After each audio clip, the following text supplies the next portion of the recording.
You know, that moment when it dawns on you that your husband isn't staying late at work to sign contracts, but to open the door to someone else's bedroom? I know that too.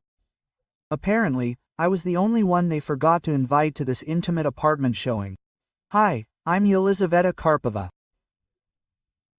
And if you think scouring social media for your husband's mistress is the nadir, wait until I tell you about the meeting I arranged to introduce her to my husband. Jumping ahead, it wasn't just a friendly get-together. It all started on a perfectly ordinary Tuesday in March. After all, life loves to fall apart on weekdays, when you least expect it.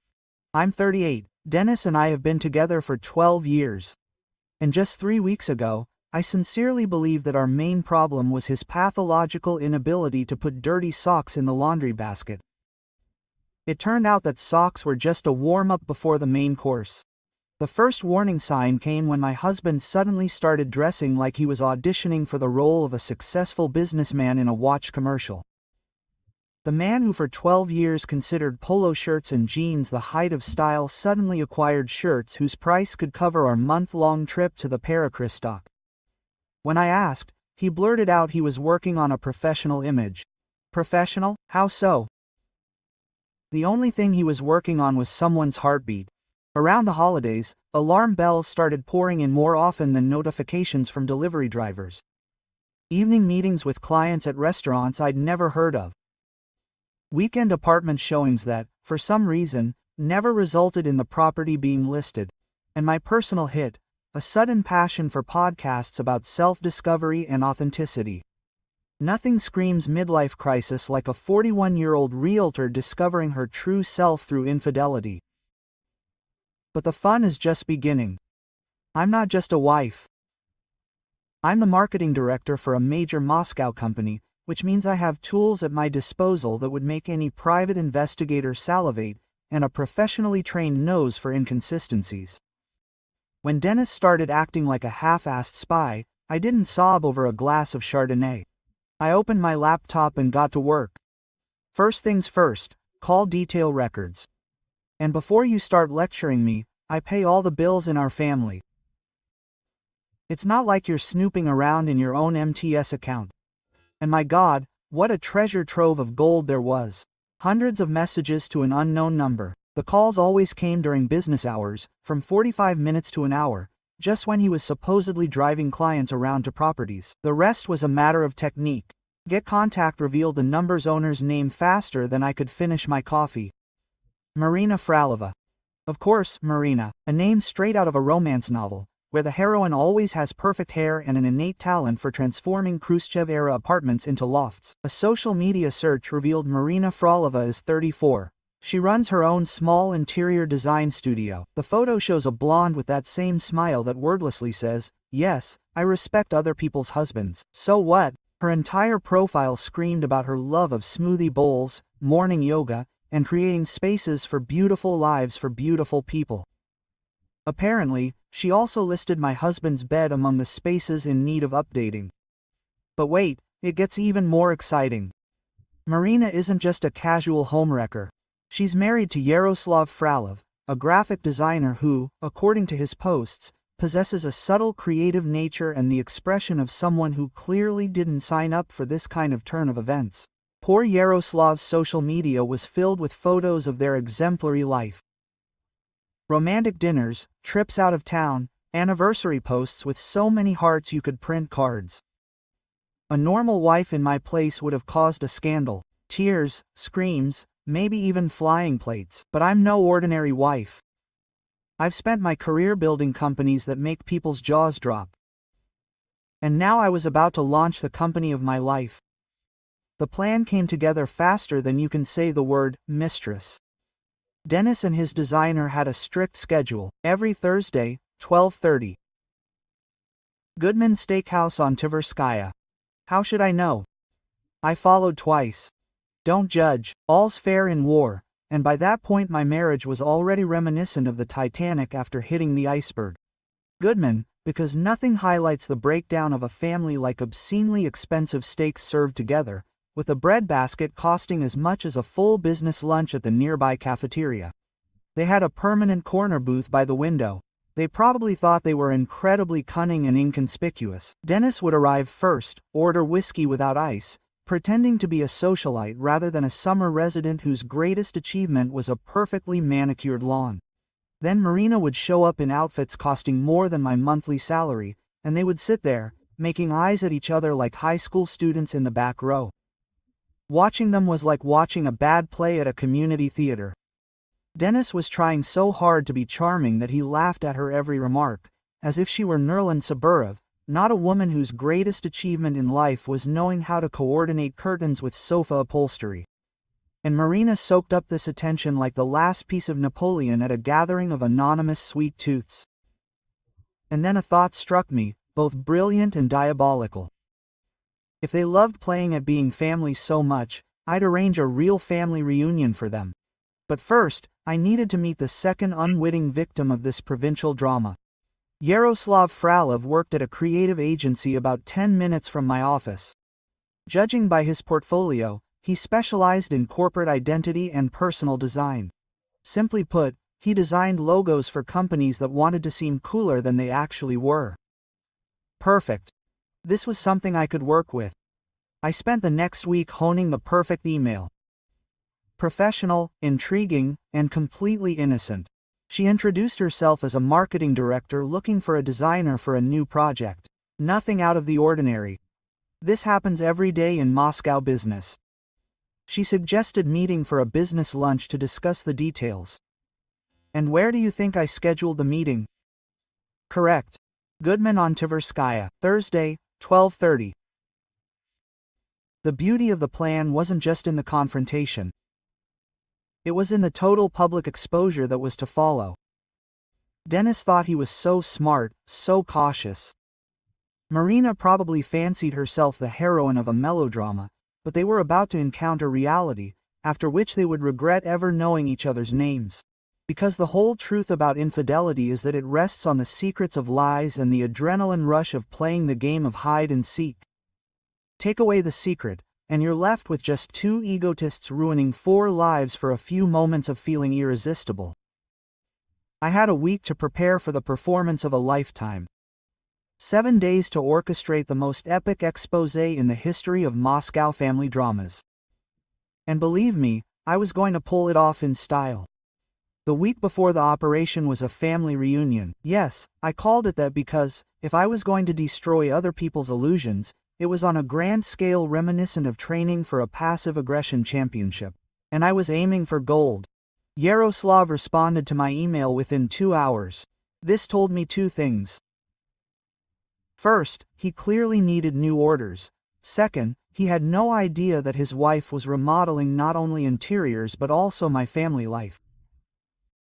His response was professional, enthusiastic, and touchingly naive. I'd be happy to discuss your project over a business lunch at Goodman. Excellent choice. I've heard great things about their business atmosphere. Oh, Yaroslav, sweet, unsuspecting Yaroslav. The business atmosphere is about to get very, very tense. Meanwhile, at home, Dennis was putting on a performance of an exemplary husband with a zeal worthy of the Moscow Art Theater. He'd taken up the habit of kissing my forehead before leaving, as if trying to atone for his sins with small gestures of ostentatious tenderness. Have a nice day, my love, he'd say, no doubt already anticipating the wonderful day he'd spend with his interior fairy. He even brought me flowers. Flowers? After 12 years of marriage, he'd suddenly remembered romance around the same time he'd started having it on the side. The irony was so sharp, it could have been used to cut those very steaks in his favorite rendezvous. What's the occasion? I asked, as he stumbled in with a bouquet of roses that smelled of guilt from a mile away. Can't a husband just please his beloved wife? He replied with that same smile that used to make your heart skip a beat, but now only made your eye twitch. Of course, my dear, they're beautiful. I placed the flowers in a vase, wondering how he would explain his sudden bout of marital affection to Marina when she inevitably noticed his absent-mindedness during their pleasant get-togethers. The most perverse thing about it all was that part of me almost admired his tenacity in maintaining the charade. Lately, Dennis had been putting more effort into hiding the affair than he had ever put into our actual relationship. Romantic gestures, attention to detail, the ability to listen when I spoke. All these skills suddenly awakened, but only when there was something to hide. But the universe has a sense of humor, because literally the day before our family rendezvous, Dennis dragged himself home with a story that nearly made me choke on my wine. "You won't believe what happened today," he began, loosening his tie with the air of a man who had just experienced a particularly difficult day of marital infidelity. He was showing me an apartment on Tverskaya Street, and it turned out the seller's interior designer was preparing the space for the showing. Wow, she definitely knows how to make a space cozier. I almost spat out Chardonnay. The audacity of this man to come home and practically tell me about his mistress, passing it off as a work joke. Pure narcissism. But I kept my composure. Professionalism above all. "What are you talking about? And what did she suggest?" "Just little things, softer lighting, more personal accents. She says the right touches can make any space warmer." He looked at me with a dreamy expression, clearly remembering exactly what personal touches he received from Marina. "She seems to be a master of her craft," I noted, wondering how soon she will find out that I know a thing or two too. "Maybe we should hire her." Dennis almost dropped his glass. "Oh, no. I mean, I think she is very expensive. And anyway, we are fine as is. Our house is in order." "Of course, our house is in perfect order. But your midlife crisis clearly requires a professional redesign from Marina." The mental gymnastics that this a person who deserved an Olympic medal. That night, while my husband snored peacefully next to me, no doubt dreaming of curtain rods and office romances, I finished preparing. I studied everything the internet had to offer about Yaroslav Frolov, his portfolio, his style, even photos from student parties that should have been deleted long ago. The guy is truly talented. His work is clean, stylish, with a genuine spark of creativity, several major clients, a couple of local awards. In short, exactly the kind of man who deserves better than a wife who synchronizes the breakdown of her marriage with her restaurant schedule. While I was at it, I checked Marina's social media again. You have to know your enemy, right? Her feed looked like a poster for well-being. Morning yoga, smoothie bowls that cost as much as a good lunch, and endless angles of her and Yaroslav's shining kitchen. Under each photo were the obligatory mantras about joy and the moment. It read as if my husband was her true moment of joy. I was especially touched by a post from 2 weeks ago, where she discussed the sanctity of sincerity and fidelity to one's own path. In the comments, her friends admired her wisdom. If only they knew that for her, being true to oneself meant renewing her marriage vows with someone else's spouse. But what really got me? Yaroslav's comments under her posts. Genuinely sweet hearts, inside jokes, references to shared memories. The man clearly adored his wife, unaware that she was using their marriage as a cover for extracurricular activities. The night before the hour, I didn't sleep a wink. Not from nerves. I was looking forward to this day like a child for New Year's. I was simply running through all the possible scenarios in my head. Would Dennis deny everything? Would Marina pretend not to know me? Would Yaroslav immediately put 2 and 2 together, or would I have to explain it all? I thought through every option, except the one where they decided to order dessert and discuss their feelings like adults. Because, let's be honest, it's fantastic. At 6 a.m., Dennis's alarm went off, and he started getting ready with an enthusiasm that spoke of anticipation for the day, especially noon. Quote, "Do you have an important day today?" I asked innocently, watching him tie a tie I had never seen before. "Everything is as usual. A couple of shows, a meeting with clients. You know." He kissed me on the forehead, and I wondered if he had been rehearsing this lie in front of the mirror, or if it was already automatic. "Well, have a good lunch," I wished, placing a barely noticeable emphasis on the last word. Enough to make him freeze for half a second. "Lunch?" Quote. He was surprised. "You usually have lunch around 12:30. I've noticed you're often home lately." Quote. He got out of it masterfully. I have to give him credit. "Oh, right. Yeah, I'll probably grab something between meetings. Nothing special. Nothing special." I was going to show him how special lunch can be. After he left, I spent an hour preparing for what I was already calling a premiere. Professional, yet accessible.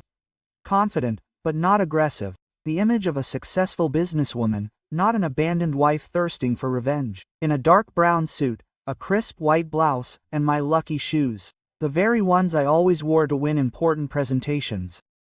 At 11:45, I was already driving to the center of Moscow, heading for a moment that would either justify 12 years of marriage or confirm that I'd wasted my best years on a man whose problem-solving method creates new ones. Either way, this meeting promised to be unforgettable. Parking in the center. The quest isn't for the faint of heart, but I'd prudently reserved a space in the business center's underground parking. Unlike some, I plan everything in advance. On my way to the restaurant, I spotted Dennis's silver BMW hidden behind a vendor van. An amateur. I arrived at 12:15, 15 minutes before my meeting. Early enough to see everything. Late enough to be inconspicuous. The receptionist, a flawless woman with a practiced smile, greeted me with the enthusiasm of someone paid enough not to wince at the wine markup. Table for one. Actually, I'm meeting Yaroslav Frolov. We have a reservation for 12:30. She checked her tablet as if it were state secrets. Sure, come in. Your guest hasn't arrived yet, but I'll seat you. She led me to a table with a perfect view of the very corner booth where Dennis and Marina performed their Thursday nights. Empty for now, but not for long. These two are as predictable as the weather forecast. I ordered water with lemon. I need to keep a clear head, and glanced around the room. The usual lunch crowd. Businessmen discussing deals over Instagram-worthy salads and wealthy women for whom lunch is a competitive sport. In 15 minutes, they'd be treated to a show they wouldn't forget. At precisely 12:25, Dennis appeared. Punctual as a Swiss watch. Wearing the same blue jacket I'd complimented a month ago and smelling of the perfume that had mysteriously appeared in our bathroom around the same time our client meetings became more frequent. He glanced around nervously, uncharacteristically. He usually entered restaurants as if he had everything in mind, but today he looked almost guilty. Curious. He plopped down in his booth, buried in his phone, looking like a man waiting for an important message from an interior consultant. The irony of the moment. I was sitting 6 meters from my husband, waiting for another man to come to a business lunch, and Dennis had no idea I was there. At 12:28, Yaroslav Frolov walked in. And I admit, the photos didn't lie, they just didn't do it justice. Tall, almost 6 feet tall, with that sincere smile that says, he still believes in goodness. A firm handshake, a direct gaze, genuine gratitude for the meeting. I almost regretted what was to come. Almost. Yelizaveta. I'm Yaroslav.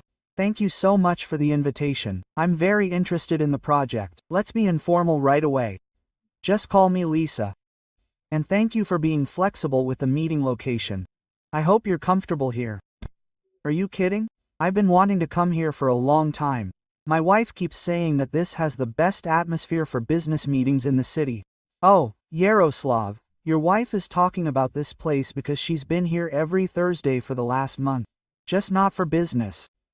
Well, not the kind of business you're thinking of. Your wife has excellent taste, I remarked, glancing at Dennis's booth just as Marina made her triumphant entrance.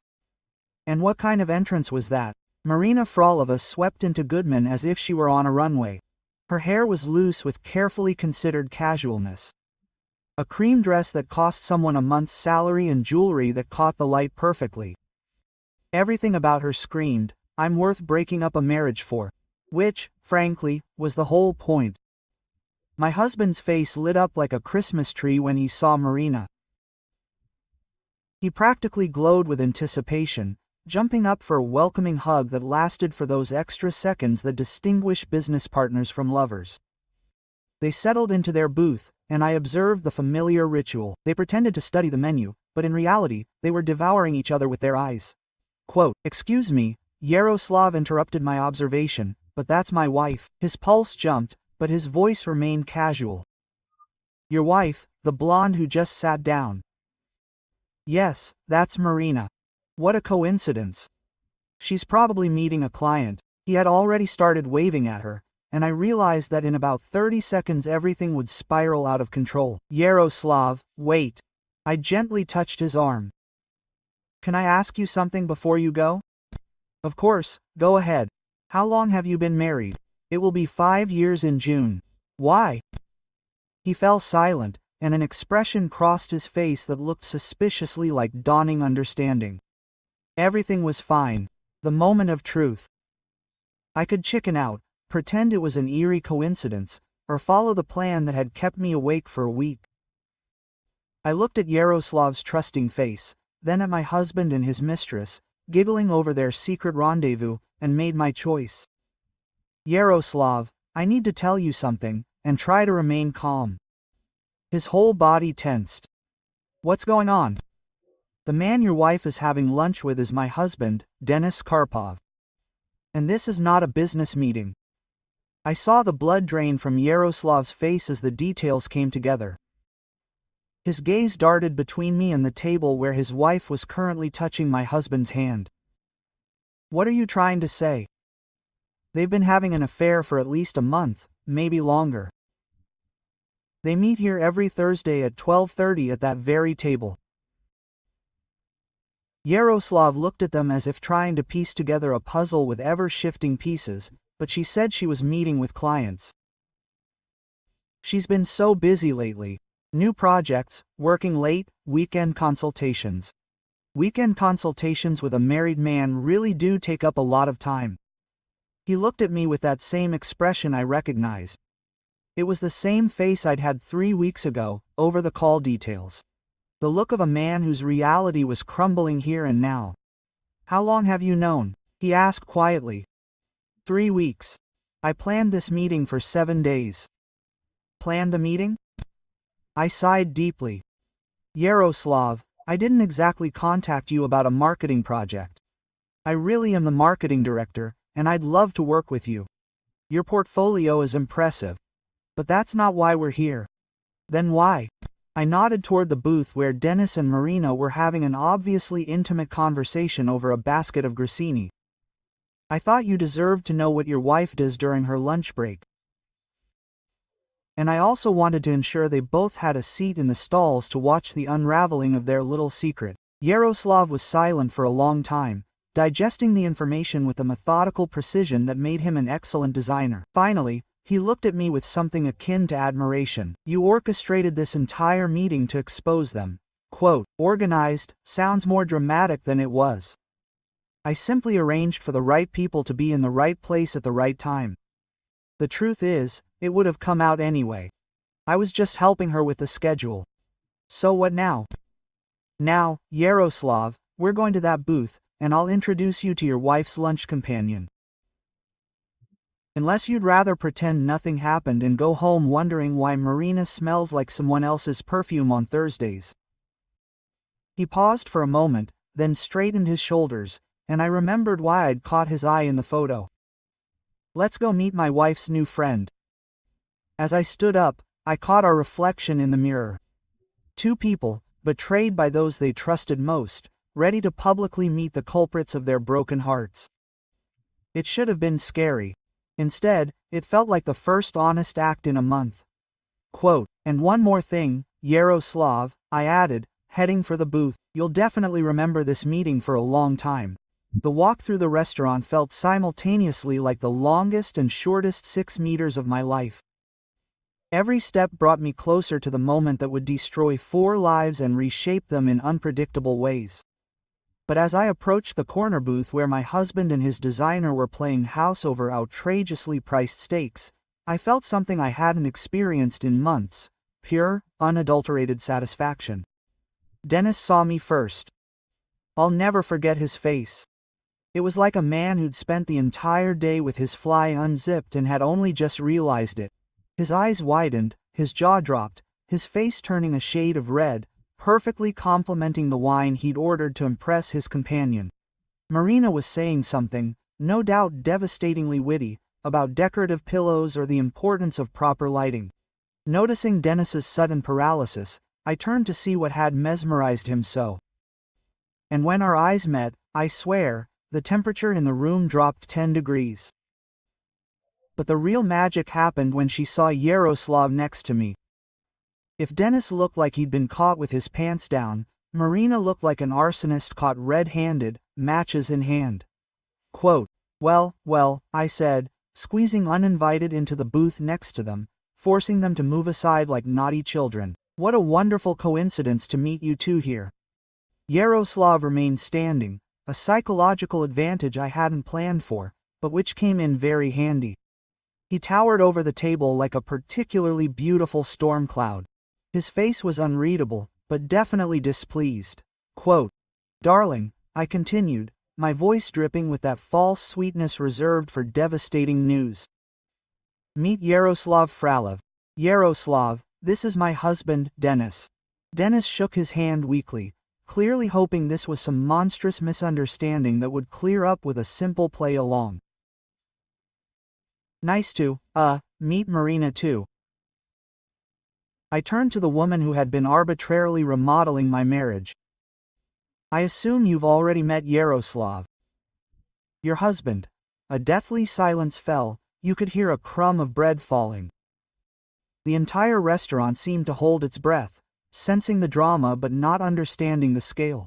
Even the directors at the next table paused in their discussion of quarterly reports to listen. Marina finally found her voice, though it sounded 3 octaves higher than usual. Quote, Yaroslav, what are you doing here? Having lunch, he replied calmly. So Lizaveta, we're discussing a business project. The irony was beautiful. The woman who used business meetings as a cover for infidelity now watched her husband use the same excuse for something completely innocent. A business project. Marina looked at us as if trying to solve a complex equation in her head. Quote, a marketing campaign, I explained helpfully. I need a graphic designer. And Yaroslav comes highly recommended, although, come to think of it, maybe I should ask both of you for recommendations? You know each other so well. Dennis finally found his voice. True, he used it for what might be the most idiotic phrase in the history of idiocy. Liza, what are you doing here? I'm having lunch with Yaroslav. And what are you doing here, Dennis? I thought you had shows today. It's a client meeting. A client meeting? I repeated slowly, as if tasting the words. How interesting. Marina, that's what you call it too. A client meeting. She was clearly the smarter of the two cheaters. She realized that denial wouldn't work when all the variables in the equation came together at one table. Yelizaveta, can I explain? Oh, please explain. I'm terribly curious to hear an explanation for your weekly meetings with my husband for the last month. And Yaroslav, I'm sure, is no less curious to hear about your new design projects. Yaroslav, surprisingly silent until this point, finally spoke up. Quote, actually, Marina, I'm genuinely curious about the Thursday projects, especially after you mentioned working with a new client on a bedroom. The bedroom remark went off like a nuclear bomb. Dennis nearly choked on his water, and Marina looked like she wanted to disappear into the ground. Quote, I understand why you specialize in bedrooms, I told Marina, my voice growing sharper with every word. Although, I must say, your professional ethics are lacking. Most designers don't sleep with their clients' husbands. The platinum had broken through. The truth had come pouring out in all its ugly glory. Quote, it's not what you think, Marina exclaimed desperately. And what do people always say when it's exactly what you think? I think you're having an affair with my husband while you pretend to be a loving wife. I think you've been lying to everyone around you to feel special for a few hours a week. I think you're the type to destroy families for fun. Yaroslav sank heavily into his chair, as if the weight of the revelation had finally hit him. How long? He asked quietly. Dennis and Marina exchanged glances, apparently trying to decide who should confess first. No one volunteered. Quote, about 6 weeks, I replied, since they seemed to have forgotten how to speak. It started with an innocent real estate consultation and turned into this pathetic spectacle. 6 weeks, Yaroslav repeated. I could see him mentally replaying the last month and a half. No doubt remembering all those evenings when Marina stayed late at work or met with clients on the weekends. The restaurant around us had noticeably quieted down. Our little drama was far more interesting than the usual business conversations, and we were attracting glances from across the room. Quote, "Perhaps we should discuss this in a more private setting," Dennis suggested, finally realizing the scale of this public disgrace. "Oh no," I firmly declared. "This is the perfect place to talk. After all, this is where you decided to develop your relationship. It's logical that it will end here." End. Marina's voice wavered on the word. "But you didn't think all this would continue now that everyone knew? Or were you planning on sending out an invitation on Yandex's calendar? Weekly cheating meeting. Confirm your participation." Yaroslav stood up abruptly. Quote, "I need air," he announced and, without another word, left the table. I watched him go with a pang of genuine sympathy. Whatever happened today, he was an innocent victim in all of this. And watching his world crumble here and now was not nearly as pleasant as I expected. But my sympathy for Yaroslav didn't extend to the two cheaters still sitting in front of me, looking like children caught drawing on each other with markers. Quote, "Congratulations," I told them. "You've officially ruined 2 marriages in one lunch. That might be some kind of record." Dennis made a last-ditch effort. "Lisa, maybe we should discuss this at home, alone?" "Alone? Like how you secretly ruined our marriage?" "I don't think so, Dennis. We're long past the stage of private conversations." I stood up, smoothed my skirt, and picked up my bag with the dignity I'd been mentally rehearsing for days. Quote, "Bon appetit," I tossed them. "I hope it was worth it." And with that, I left, leaving the cheating husband and his mistress to deal with the wreckage of their choice, the stares of the entire restaurant, and the bill for 2 steaks they'd hardly be able to swallow. Outside, I found Yaroslav leaning against the wall of the building. He looked like a man whose life had just changed without his consent. Quote, "How are you?" I asked. He looked at me with something like respect. Quote, "Liza, this was all planned. Yes, it wasn't just about exposure. You wanted them to face the consequences publicly. They made their choice publicly. Every Thursday at that restaurant in front of everyone. I just made sure everyone understood what they were really looking at and what now." I looked back at the restaurant where Dennis and Marina probably experienced one of the most awkward moments of their lives. Now they have to find out if their great love was worth the loss of everything else. As it turns out, it wasn't. 8 months have passed since that day in the restaurant. I'm sitting in my renovated home office.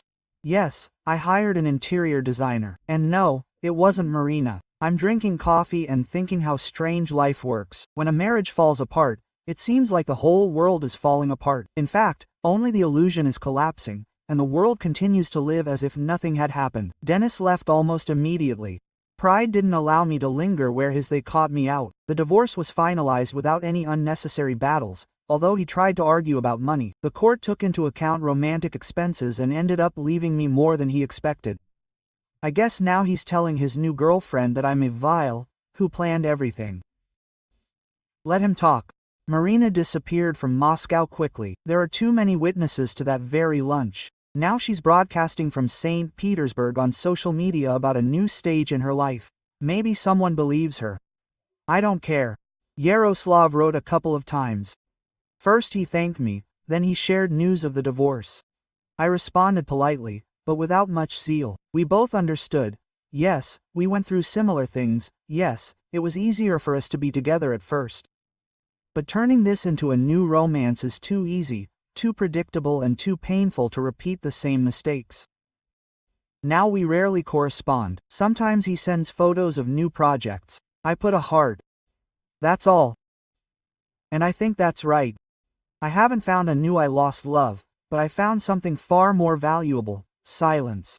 I fall asleep without worry, wake up without the fear that someone is lying to me at breakfast. I learned to buy my own flowers and arrange them in a vase without any hint of guilt. Life has become easier for me. It has simply become more honest. And if I'm going to look for a victory in this story, it's this one.